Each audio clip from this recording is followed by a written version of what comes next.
Study IQ IAS, अब तैयारी हुई अफोर्डेबल। नमस्कार दोस्तों, स्वागत है आप सभी का स्टडी IQ में। मैं हूं आपका दोस्त राहुल सायगांवकर। दोस्तों, आज हमारी चर्चा एक बहुत ही दिलचस्प विषय पे होने वाली। इनफैक्ट मैं कहूंगा हमारी चर्चा इस पर्टिकुलर पक्षी के बारे में होने वाली है। क्या आपने इस बर्ड को ऑलरेडी पहचान लिया है?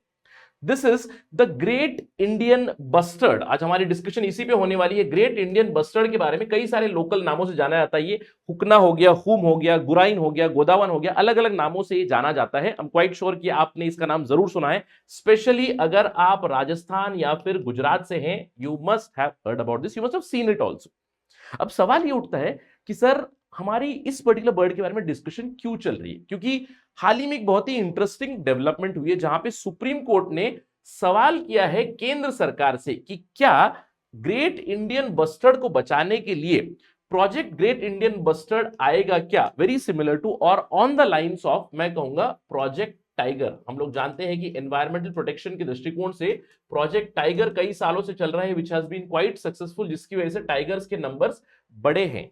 और इसलिए कई सारे पेटिशंस फाइल किए गए हैं regarding threat to great Indian bustard. अब उसके चलते सुप्रीम कोर्ट ने सवाल उठाया, क्या हम लोग एक कॉम्प्रिहेंसिव प्रोजेक्ट बना सकते हैं for great Indian bustard protection? अब इसके बारे में चर्चा चलेगी। केंद्र सरकार की तरफ से जब भी एक रिस्पॉन्स आएगा उसके बारे में हम लोग अपडेट जरूर लेंगे। लेकिन आज का हमारा प्राइमरी डिस्कशन होने वाला है about this particular bird. In fact मैं कहूंगा हमारी डिस्कशन का एक ही एक थीम है, वो थीम है सिंपल MCQ। जैसे कि मैंने सवाल उठा दिया, consider the following statement about the great Indian bustard, जिसके अंदर अलग अलग स्टेटमेंट दिए हुए हैं और आपको उसका जवाब देना है बेस्ड ऑन दोस स्टेटमेंट्स। और ये पूरा जो डिस्कशन है मल्टीपल स्टेटमेंट से, मैं कहूंगा 50 स्टेटमेंट तो होंगे आसपास, राइट? 50 के आसपास स्टेटमेंट तो होंगे जो हम लोग जानेंगे। Will get complete information, thorough information about the great Indian bustard. कहां कहां मिलता है, उसका जो हैबिटेट क्या है, उसका बिहेवियर क्या होता है, उसका अभी फिलहाल स्टेटस क्या है, कितने नंबर्स हैं, उसके प्रति क्या अभी फिलहाल मेजर्स लिए गए हैं। साथ ही साथ इस न्यूज के बारे में चर्चा करेंगे at the end of the discussion. तो ये रहेगा हमारा complete agenda of discussion to get to know everything about great Indian bustard. बने रहिए मेरे साथ टिल द वेरी एंड। चलिए शुरुआत करते हैं डिस्कशन की। बट बिफोर दैट, अगर आप यूपीएससी सिविल सर्विसेज की तैयारी कर रहे हैं, सबसे पहले हमारा जो कॉम्प्रिहेंसिव फाउंडेशन बैच 9 है, वो 10 दिसंबर को उसकी एडमिशन क्लोज आउट होने वाली। तो अभी भी आपके पास मौका है टू गेट योरसेल्फ एडमिटेड। छोटा सा मौका है कुछ दिनों के लिए, लेकिन अगर आप यूपीएससी सिविल सर्विसेज 2023 की प्रिपरेशन कर रहे हैं तो आप जानते हैं कि प्रीलिम्स पहला स्टेज है। प्रीलिम्स क्लियर करना बहुत जरूरी होता है, फिल्टरिंग स्टेज है, उसके बाद you will be eligible for mains. तो आप अगर कॉन्फिडेंटली प्रीलिम्स अटेम्प्ट करना चाहते हैं, कॉन्फिडेंस बिल्ड करना चाहते हैं, MCQ के प्रति ट्रिक्स सीखना चाहते हैं, रिवीजन जल्दी से जल्दी करना चाहते हैं for prelims, SIP plus program is for you and specifically for those preparing for UPSC 2023। इसमें 90 दिनों में, केवल 90 डेज में आपकी कंप्लीट रिवीजन करा दी जाएगी for UPSC civil services prelims 2023। Just go to our website studyIQ.com, या फिर आप हमारा ऐप डाउनलोड कर सकते हैं। डायरेक्टली मोबाइल में सर्च कीजिएगा StudyIQ, you will get all the information there. Do enrol. अगर आपको मैक्सिमम डिस्काउंट चाहिए, use the code Rahul live for sure, right? Do this as soon as possible. 19 दिसंबर से क्लासेस शुरू हो रही है, राइट? चलिए, जैसे कि मैंने आपको बताया, हमारी चर्चा होने वाली है ग्रेट इंडियन बस्टर्ड के बारे में। अब ये क्यों हो रही है? क्योंकि हाल ही में, जैसे कि मैंने आपको बताया, सुप्रीम कोर्ट ने एक सवाल उठाया है। उन्होंने केंद्र सरकार से पूछा है, अटॉर्नी जनरल से ये कहा है कि केंद्र सरकार से पूछिएगा कि जिस तरह का प्रोजेक्ट टाइगर हम लोगों ने बनाया हुआ है, प्रोजेक्ट टाइगर जैसे कि मैंने आपको बताया काफी सक्सेसफुल रहा है पिछले कई सालों से, राइट? ऑलमोस्ट एक दशक से भी ज्यादा हो चुके प्रोजेक्ट टाइगर चल रहा है। नंबर्स टाइगर के बढ़ चुके हैं। The tiger roar is back, हम लोग कहते हैं। तो इसीलिए सुप्रीम कोर्ट ने पूछा प्रोजेक्ट टाइगर की लाइंस पे क्या हम लोग प्रोजेक्ट ग्रेट इंडियन बस्टर्ड एक शुरू कर सकते हैं क्या? तो देखते हैं कि केंद्र सरकार का क्या रवैया रहेगा। क्योंकि यहाँ पे supreme court is hearing the petitions, जहां पे बहुत सारे पिटिशन फाइल किए गए कि ग्रासलैंड्स में डेवलपमेंट की वजह से, अर्बनाइजेशन की वजह से, ट्रांसमिशन लाइन की वजह से बहुत सारे ग्रेट इंडियन बस्टर्ड्स अपनी लाइफ गवा रहे हैं। तो हम लोग ये भी जानेंगे कि क्यों हो रहा है इन दिस पर्टिकुलर डिस्कशन। तो हमारी पूरी डिस्कशन होने वाली about this bird only, right? जैसे कि मैंने आपको थीम बताया।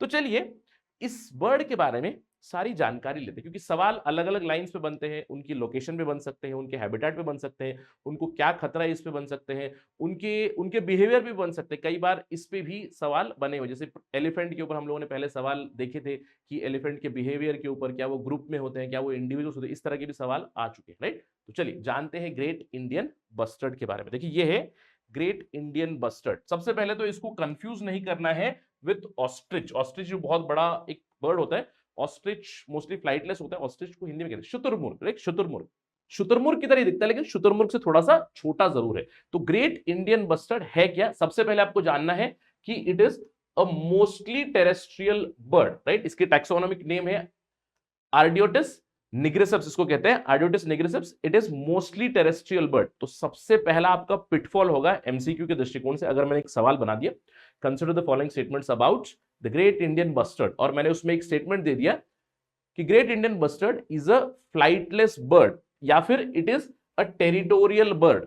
ये स्टेटमेंट गलत होगा, ध्यान रखना है। मोस्टली टेरिटोरियल है, मोस्टली टेरिटोरियल है, यानी कि ये उड़ सकता है। सबसे पहली चीज आपको ध्यान रखनी है, क्योंकि पेटिशन में ही आपने देखा कि उड़ेगा तभी जाकर ट्रांसमिशन लाइन से टकराएगा, तभी जाके इलेक्ट्रोक्यूशन होकर मरेगा, राइट। ये आपको ध्यान रखना है, राइट, कि उड़ सकता है, लेकिन बहुत ज्यादा जो इसका हैबिटेट है, उसकी लाइफ है, वो जमीन पे ही गुजरती है, बहुत कम ये उड़ता है। अभी क्यों?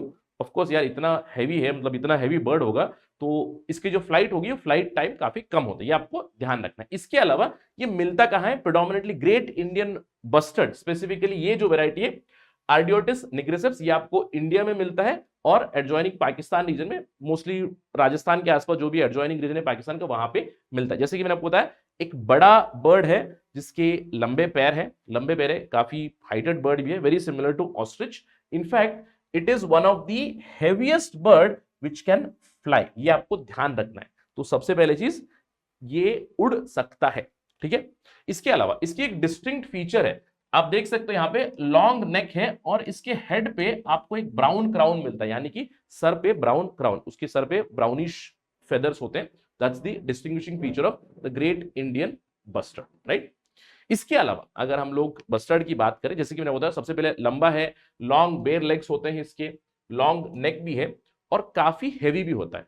अब यहाँ पे जो मेल बस्टर्ड होता है, मेल बस्टर्ड काफी लंबा होता है, 1 मीटर से 1.2 मीटर तक इसकी लेंथ हो सकती है। यानी कि अगर आप इसकी लेंथ देखोगे from here to here, it is basically 1 metre, more than 1 metre, और काफी हेवी भी होता है, जैसे 8 से लेकर 18 केजी तक का ये बर्ड होता है। मेल बर्ड फीमेल बर्ड से हैवी होता है, ध्यान रखिएगा। Male bird, male great Indian bustard female से भी बड़ा होता है, फीमेल्स उससे छोटे होते हैं, in terms of length also, in terms of weight also. अब इसके अलावा जो मेल बस्टर्ड्स होते हैं, they have a well developed throat pouch, ये आपको ध्यान देना है, डिस्टिंग्विशिंग फीचर है, right. Let us go back to picture. यहाँ पे अगर आप ध्यान दें, यहाँ पे ये जो बर्ड दिख रहा है, this is a male bird, और इसकी अगर आप थ्रोट पे देखोगे, एक वेल डेवलप्ड थ्रोट पाउच है। थ्रोट थोड़ा सा ऐसे फूली हुई है, ये क्यों है? इस थ्रोट पाउच से उसको एक जोर का साउंड बनाना होता है, राइट। वो साउंड प्रोड्यूस करता है, क्यों? क्योंकि to attract the females, mate करने के लिए ये जो मेल बर्ड होता है, ये एक पेक्यूलियर साउंड निकालता है। जब भी उनका मीटिंग सीजन होता है ना, ब्रीडिंग सीजन होता है, तो उस समय पे एक पेक्यूलियर साउंड निकालेगा और जोर की साउंड निकालेगा, जो ऑलमोस्ट आधा किलोमीटर तक सुनाई देती है, basically to attract the females. ये आपको ध्यान रखना है।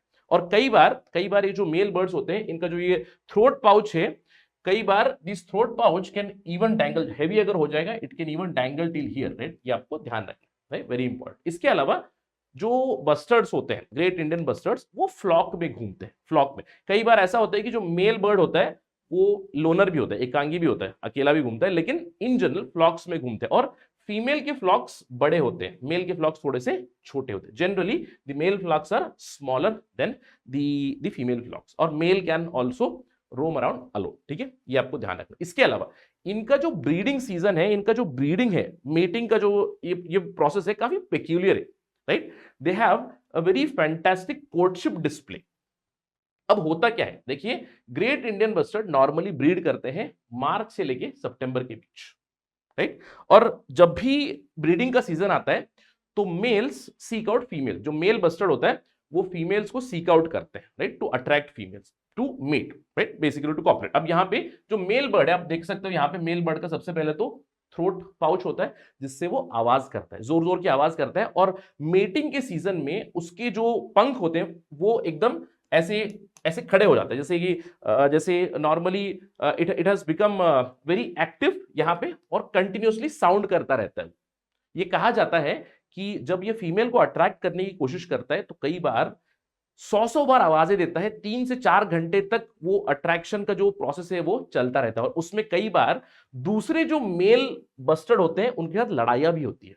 इनफैक्ट जो इनकी कोर्टशिप डिस्प्ले होती है, it is considered very fantastic. Territorial fights होते हैं मेल्स के बीच, कि अगर दो मेल एक ही फीमेल को अट्रैक्ट करने की कोशिश कर रहे हैं तो उन दोनों के बीच लड़ाइयां भी हो सकती है, टेरिटोरियल फाइट्स हो सकती है, वो एक दूसरे के ऊपर उड़ सकते हैं, एक दूसरे के ऊपर चोंच से मार सकते हैं, या फिर अपनी गर्दन से दूसरे की गर्दन को वो झुकाने की कोशिश करते हैं। राइट, तो कुछ काफी इंटरेस्टिंग सा प्रोसेस चलता है इनका कोर्टशिप का। राइट, इसके अलावा जब मीटिंग हो जाती है, जब कॉपुलेट हो जाते हैं, तो उसके बाद फीमेल्स नॉर्मली ये काफी प्लेन में मिलते हैं, लेकिन प्लेन में भी जहां पे भी छोटी मोटी घास है तो वहां पे वो एग्स को ले करने के लिए उस तरह की जगह ढूंढते हैं जो फीमेल बस्टर्ड है। और ये आपको ध्यान रखना है, बस्टर्ड्स आर पॉलीएमोरस, यानी कि one male can copulate, one male can mate with many females, basically ये दे आर पॉलीएमोरस, ये आपको ध्यान रखना है। और ये भी एक प्रॉब्लम बताई गई, जैसे कि जिस तरह की अर्बनाइजेशन हो रही है तो ग्रासलैंड की एक तो कमी हो रही है, और ग्रासलैंड्स में आपको कई बार जैसे कुत्ते वगैरह काफी ज्यादा हो चुके हैं, स्ट्रे डॉग्स, ये भी एक प्रॉब्लम बताई गई। क्यों? क्योंकि फीमेल्स जब एग्स ले करती हैं तो एग्स को हैच करने के लिए वो गर्मी देनी पड़ती है, लेकिन जैसे ही अगर डिस्टर्बेंस हुआ, आवाज हुआ, तो फीमेल्स क्या करते हैं, जो एग्स ले किए गए उन लेग्स को अपने पंखों में पकड़कर लेकर जाते हैं, मूवमेंट करने लेकर जाते हैं, या फिर कई बार अगर थ्रेट लगा तो एग्स को वहीं छोड़ देते हैं। तो अगर घंटों वो चले गए तो उसके बाद एग हैच नहीं होते हैं, इसकी वजह से इनके नंबर्स भी काफी कम हो रहे हैं, यानी कि इनका लॉन्ग ब्रीडिंग सीजन होता है। इसके अलावा कुछ और इंटरेस्टिंग इंफॉर्मेशन, सबसे पहले आपको ध्यान देना है, ये जो ग्रेट इंडियन बस्टर्ड है ये ग्रासी प्लेन्स को ढूंढते हैं, यानी कि इनकी लाइफ होती है मोस्टली ग्रासलैंड्स पे। और आपको ध्यान रखना है, जब मैं आपको बस्टर्ड के बारे में बता रहा हूं, टर्म जब मैं बस्टर्ड बताऊं तो इस तरह की प्रजाति है बर्ड की। ग्रेट इंडियन बस्टर्ड आपको यहीं पे मिलता है, लेकिन आपको बहुत सारे दूसरे बस्टर्ड की प्रजाति मिलती है उनके उनके एरियाज में, मोस्टली जैसे ऑस्ट्रेलियन बस्टर्ड है, राइट, स्पेनिश बस्टर्ड है, तो वो उनके उनके एरियाज में मिलते हैं। लेकिन आपको ध्यान रखना है, in general the bustards are found mostly in the grasslands, right, ये आपको ध्यान रखना है। इसके अलावा ग्रेट इंडियन बस्टर्ड का एक और बहुत ही पेक्यूलर फीचर है कि उनके पास प्रीन ग्लैंड नहीं होते, ये आपको ध्यान रखना है, प्रीन ग्लैंड नहीं होते। अब इसका मतलब क्या है, आपने क्या किसी बर्ड को कभी पकड़ा है? जैसे समझ लीजिए पिजन, यार पिजन, कबूतर को तो कभी ना कभी पकड़ा ही होगा। कबूतर को जब आप छूते हो तो आपने देखा होगा एक वैक्सी लेयर होती है, तो कबूतर जब आप छूते हो, छूने के बाद आप अपने हाथ में भी देखना एक वैक्सी या फिर एक ऑयली कुछ चीज लगी हुई रहती है, क्योंकि नॉर्मली जो पक्षी होते हैं उनके प्रीन ग्लैंड्स होते हैं, और उनके फेदर के ऊपर उन प्रीन ग्लैंड्स की वजह से एक ऑयली लेयर बन जाती है, एक परत बन जाती है खुद को प्रोटेक्ट करने के लिए, स्पेशली पानी से एटसेट्रा प्रोटेक्ट करने के लिए। लेकिन ग्रेट इंडियन बस्टर्ड के पास ये प्रीन ग्लैंड नहीं होते हैं, इसीलिए इनका एक और मैकेनिज्म है, ये करते हैं डस्ट बेदिंग। आपको ध्यान रखना है, ये करते हैं डस्ट बेदिंग। इसके अलावा इनके फेदर्स के ऊपर आपको पाउडर मिलता है, एक तो खुद खुद के बॉडी से जो पाउडर आता है उस पाउडर से they have powder down feathers to protect themselves, also they dust bath, यानी कि पानी से बचने के लिए, दूसरी चीजों से बचने के लिए वो डस्ट बेदिंग करते हैं। उनके जो अगर आप बेसिकली ग्रेट इंडियन बस्टर्ड को टच करोगे तो आपको वैक्सी चीज नहीं मिलेगी, आपको कुछ डस्टी पाउडर मिलेगा उसके फेदर्स के ऊपर, ये आपको ध्यान रखना है। इसके अलावा ग्रेट इंडियन बस्टर्ड ओमनीवरस होते हैं, यानी कि शाकाहारी भी है, मांसाहारी भी, सब कुछ है, यानी कि ओमनीवरस, दे ईट एवरीथिंग, दे ईट सीड्स, स्मॉल फ्रूट्स एटसेट्रा। इसके अलावा छोटे छोटे जो प्राणी होते हैं, जैसे छोटे छोटे लिजर्ड हो गए, फ्रॉग्स हो गए, या फिर छोटे रोडेंट्स हो गए, राइट, इनको भी खा लेते हैं वो, तो ओमनीवरस है, ये आपको ध्यान रखना है, राइट। इसलिए मैंने आपको बताया हमारा डिस्कशन क्या है, कंसिडर द फॉलोइंग स्टेटमेंट्स, ये सारे स्टेटमेंट ही बने हुए हैं with respect to great Indian bustard. इसके अलावा कुछ और interesting information, let's move on and talk about some other interesting information. देखिए, ग्रेट इंडियन बस्टर्ड नॉर्मली काफी साइलेंट बर्ड होते हैं, यानी कि ज्यादा आवाज नहीं करते, स्पेशली उनका जब ब्रीडिंग सीजन चलता है तो वो आवाज करता है, मेल बस्टर्ड आवाज करता है। लेकिन इन जनरल मेल हो फीमेल हो, जब भी खतरा हो, अगर उन्हें दे फील थ्रेटन्ड, तो वो एक बहुत ही जोर की आवाज करते हैं सामने वाले प्रतिद्वंदी को डराने के लिए।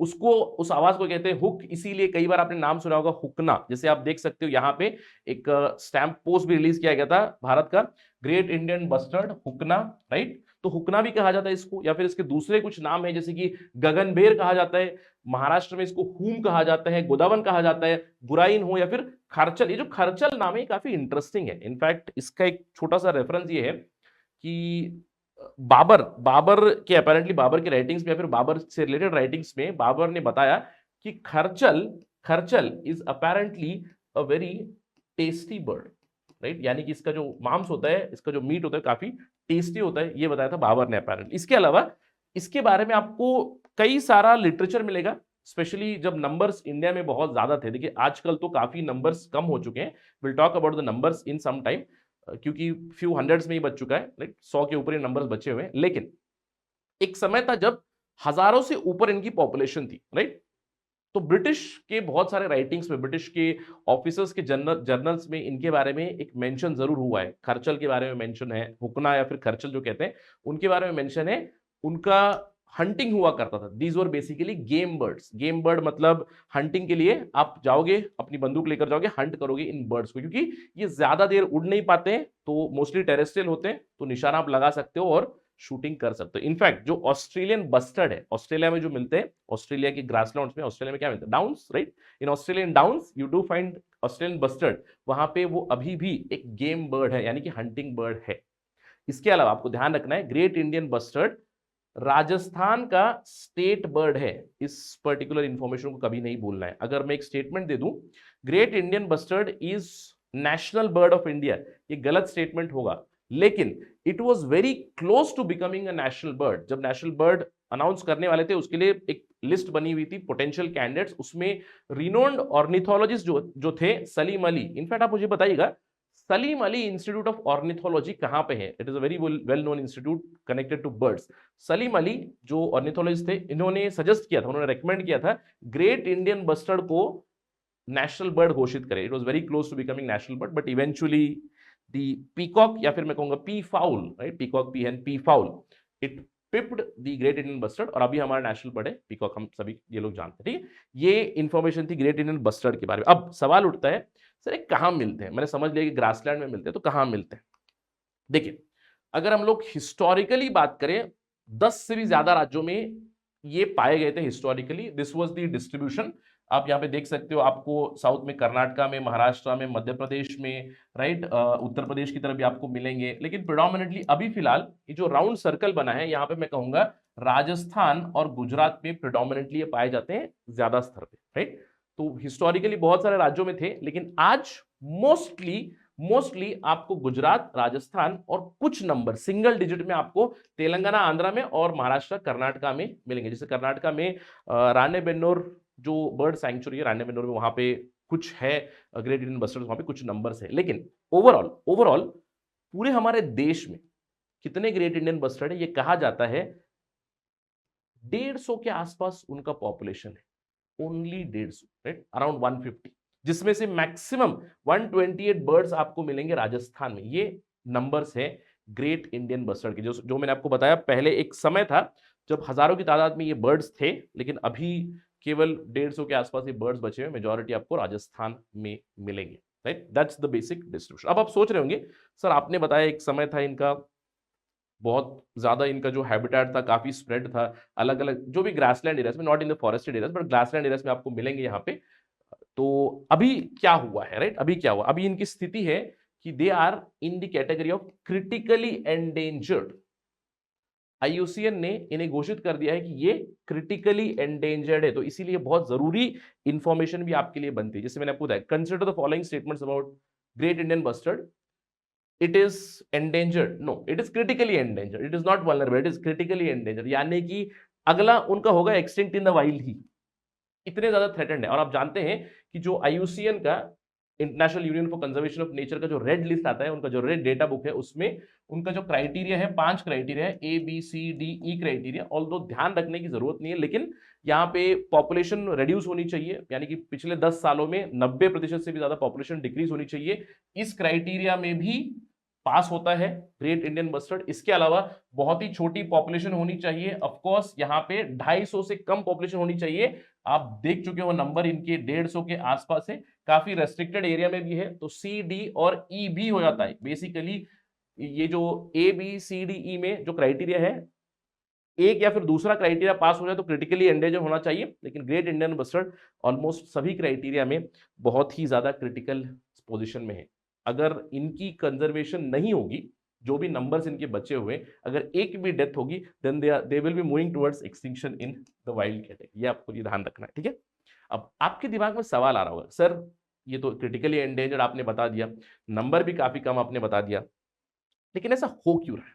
Why is it happening? एक समय था जब बहुत ज्यादा इनका हैबिटेट था, अलग अलग राज्यों में था, लेकिन आज ये ऐसा क्यों हो रहा है? What is the reason behind? देखिए कई सारे रीजन है। सबसे पहला रीजन है लॉस ऑफ हैबिटेट। जहां पे ग्रासलैंड्स थे वहां पे इनका लॉस ऑफ हैबिटेट हो चुका है, प्रिडोमिनेटली ग्रेजिंग की वजह से, ओवर ग्रेजिंग की वजह से ग्रासलैंड्स ही खत्म हो रहे हैं। इसके अलावा ग्रासलैंड को क्लियर करके आप एग्रीकल्चर कर रहे हो, जहां पे आप खेतीबाड़ी वहां पे कर रहे हो, तो दैट इज अ प्रॉब्लम, उनका हैबिटेट डिस्ट्रक्शन हो चुका है। इसके अलावा अर्बनाइजेशन की वजह से, फॉर एग्जांपल समझ लीजिए मैंने रास्ते बना दिए, रोड की वजह से क्या होगा?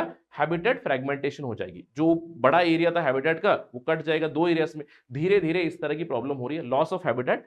इसके अलावा पोचिंग एक बहुत बड़ा प्रॉब्लम है। इससे poaching is also very big problem with the great Indian bustard. जैसे कि मैंने आपको बताया, स्पेशली मीट के लिए, या ये कहा जाता है, जैसे आपने देखा होगा बाबर ने भी कहा था कि खरचल का मीट बड़ा टेस्टी होता है, तो बर्ड के लिए खुद ही पोचिंग होती है। इसके एग्स भी काफी हैवी कॉस्ट में बिकते हैं, और क्योंकि ये बहुत ही स्लो ब्रीडर्स है और इनकी ब्रीडिंग में प्रॉब्लम है, मैंने आपको बताया, वहां पे स्टोरी बताई थी about the female great Indian bustard, तो इनके नंबर्स रेस करना काफी प्रॉब्लमेटिक हो चुका है। इसके अलावा रिसेंट टाइम्स में बिकॉज ऑफ दिस अर्बनाइजेशन हम लोगों ने इलेक्ट्रिसिटी लाइंस डाल दी है, हम लोगों ने विंड मिल्स बना दी है, जिसकी वजह से great Indian bustards are dying. अब ये क्यों हो रहा है? अब ये क्यों हो रहा है? क्योंकि जो ग्रेट इंडियन बस्टर्ड है, in fact let us look at the image, ठीक है। हाँ, इस इमेज को भी देख ले चलेगा। जो ग्रेट इंडियन बस्टर्ड है, you can see it's I, right, और उनका जो विजन है, vision is wide, mostly sideways focused है, और जब वो फ्लाई करते हैं, तो सामने इमीडिएटली वो अगर वायर आ गया तो मैन्यूवर नहीं कर पाते। एक तो उनका जो बॉडी वेट है काफी हैवी है, दूसरा है उनकी साइडलाइन विजन है, सामने क्या आ रहा है सडनली देख नहीं पाते। अगर अगर फ्लाई कर रहे हैं, समझ लीजिए सामने एक इलेक्ट्रिसिटी का तार आ गया, तो वो जल्दी से मैन्यूवर भी नहीं कर पाते, जैसे कि दूसरे बर्ड्स करते वैसे कर नहीं पाते, और सीधे जाकर वायर से टकरा जाएंगे, इलेक्ट्रोक्यूट हो जाएंगे और डेथ हो जाएगी। ये कहा जाता है कि पिछले 5 से 6 सालों में 10 से भी ज्यादा बर्ड्स इलेक्ट्रोक्यूट हो चुके हैं, और 10 नंबर इनके लिए बहुत होगा।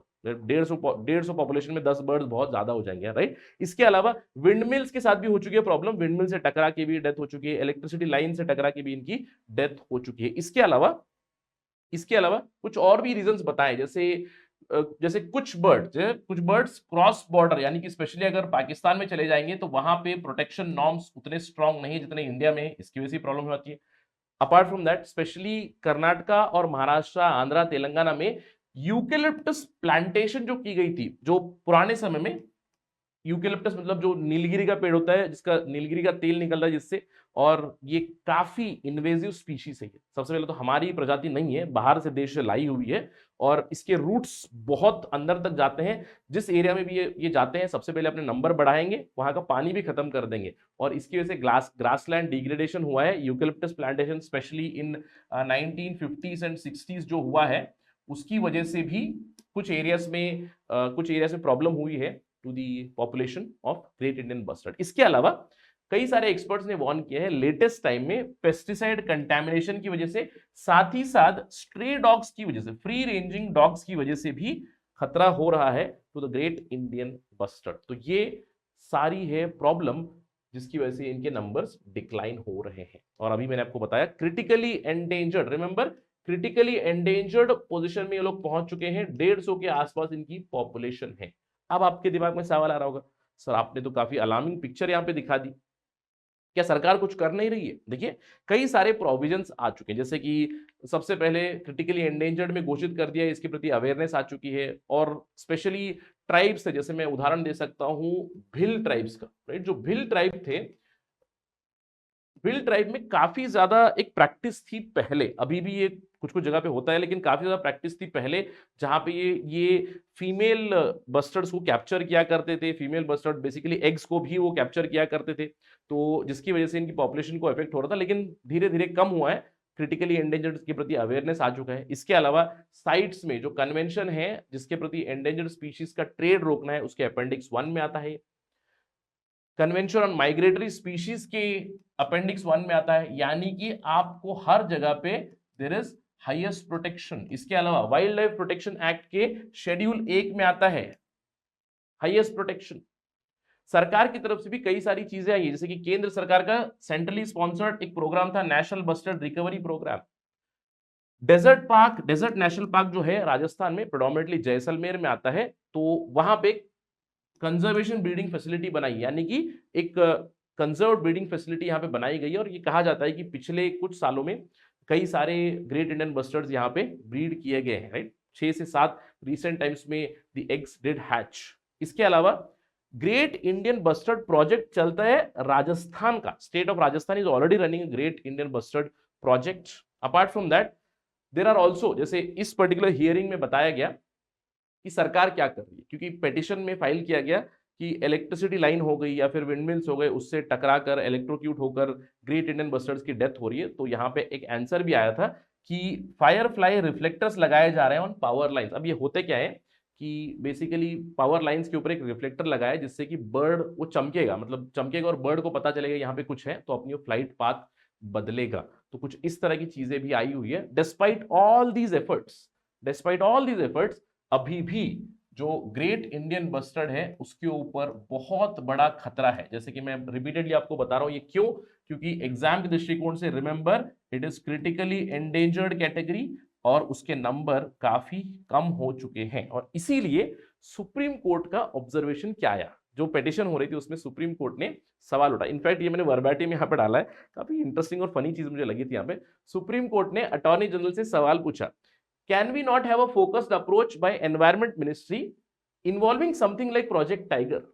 तो इन्होंने कहा अटॉर्नी जनरल से, जाइए इंस्ट्रक्शन लेकर आइए मिनिस्ट्री ऑफ एनवायरमेंट, फॉरेस्ट और क्लाइमेट चेंज से और बताइएगा, come back to us and let us know is something like this possible.